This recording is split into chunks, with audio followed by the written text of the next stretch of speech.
যেখানে ঢাক বাজে সেখানে মানুষ নাচে, আর যেখানে উত্তম ঢাকি বাজায় সেখানে মাটি কেঁপে যায়। হ্যাঁ, ঠিকই শুনেছেন।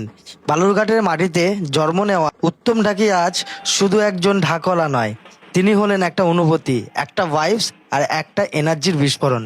মা বল্লা মন্দির হোক বা মা চামুন্ডা মন্দির হোক, উত্তম ঢাকির হাত পড়লেই ভিড় আর দাঁড়িয়ে থাকতে পারে না। 10 মিনিটে যা করেন অনেকে সারা জীবনে পারে না। তার ঢাক ঠিক ঢাক না, আলাদিনের জাদুর মতো। একবার বাজতে শুরু করলে বুড়ো বাচ্চা যুবক কেউ আর নিজের শরীরকে কন্ট্রোলে রাখতে পারে না। মানুষ নাচতে বাধ্য হয়, এটাই উত্তম ঢাকির পাওয়া। মাতৃ মন্দিরের সামনে মা বল্লার আরাধনায় সে এমন তালে বাজায় যেভাবে আগুনে ঘি ফেললে শিখা জ্বলে ওঠে, ঠিক সেইভাবেই ভক্তদের পানে আগুন ধরিয়ে দেয় উত্তম ঢাকি। উনি যেমন ঢাক বাজান না, আত্মা বাজান। উনি যখন ঢাক বাজান তখন মানুষের মনের প্রাণ বলে, উঠে দাঁড়াও, নাচো, জীবনের তালে তালে বাঁচো।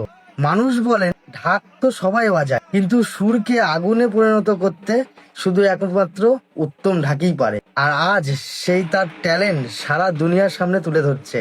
বালুরঘাট থেকে শুরু করে এনার তাল আজ বিস্ফোরণের মতন ফুটে সব মন্দিরে পৌঁছে যাচ্ছে, সব প্যান্ডেলে পৌঁছে যাচ্ছে। যেদিন একবার লাইভ দেখবেন আপনি নিজেই বলবেন, ভাই এটা ঢাক না, এটা আলাদিনের জাদুর মতন একটা জাদু। এটা বলেই আজকের ভিডিও আমি শেষ করছি। সবাই ভালো থাকবেন, সুস্থ থাকবেন, দেখা হবে নেক্সট ভিডিওতে।